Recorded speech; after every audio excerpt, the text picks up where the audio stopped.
Welcome to our weekly email titled Creating Confident Musicians, Lessons from YolanDa Brown.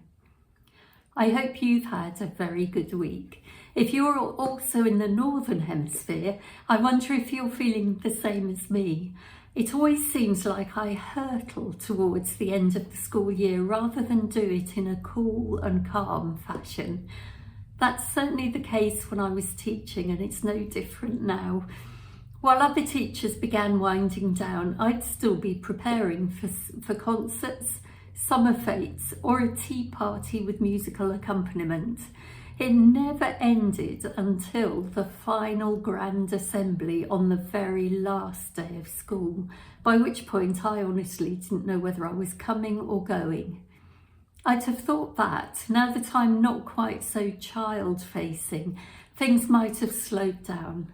But no, there's still so much to wrap up before this academic year ends.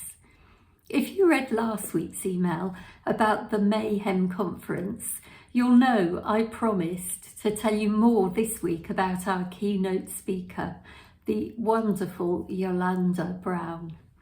If you haven't come across her work before, YolanDa is something of a big cheese in the UK music education world. She received an OBE in the 2023 New Year's Honours for her services to music, music education and broadcasting. She's also an award-winning saxophonist, author, broadcaster, and has held influential roles such as Chair of Youth Music and Council Member for the Arts Council of England. The theme of this year's MEHEM conference was Cultivating Creativity Through Music, Exploring Creative Approaches Across the Sector. YolanDa's speech was interactive, inviting comments and contributions from the audience throughout. She was practicing exactly what she preached, starting by constructing a safe, welcoming space. One anecdote she shared with us really struck a chord with me. She often runs workshops where teachers are invited to bring an instrument and create a jam session together. But at the start, she asks participants to offer a rhythmic or melodic fragment to begin with. At this point, she says, the colour drains from the room, faces drop, eyes avoid contact, and often nobody volunteers. The fear is palpable. If that's how trained music teachers react, she asked, what hope have we got of creating confident musical creativity in our children? Musical spontaneity, she warned, is often squeezed out of educators, and we risk doing the same to our young learners. I'd beg to differ when it comes to early years and Key Stage 1. It's still a vibrant, magical time full of spontaneous musical moments, and I know that many of you embrace those moments with joy and enthusiasm. But I could see exactly what she means further up the school, where opportunities for musical freedom often shrink, if music is offered at all. So back to the speech. YolanDa shared a powerful acronym to help us nurture creativity in music. C, curiosity. First and foremost, we must create the freedom for children to explore. Open up their imaginations. Let them ask questions we don't know the answers to. It's not about having all the knowledge. It's about wanting to discover. R, risk-taking. Creativity needs courage. If we're going to invite expression, we must offer emotional safety to both children and adults. E, exploration.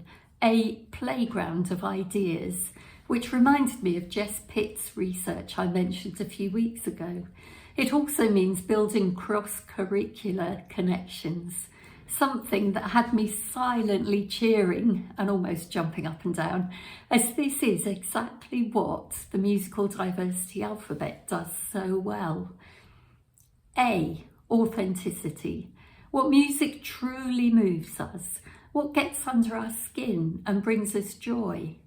That's what we should talk about and model. T, togetherness.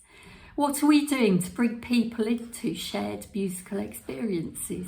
How are we valuing every child's contribution equally? E, empowerment. How are we helping others take ownership of their musical journeys, whether they're children or adults or colleagues or both? How are we nurturing agency and imagination in the people we teach and work with? What a gift this speech was. So much food for thought.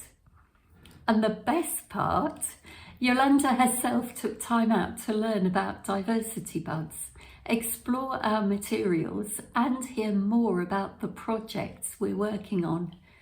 She encouraged us to keep going with our mission to change the world through inclusive musical learning. What a moment that was. It felt like a huge pat on the back for us. No wonder I needed a whole extra email just to share this with you. What one element of create do you think you might be able to explore this coming week? Wishing you a week full of curiosity, creativity and connection. And many thanks as always for watching. See you in the next one.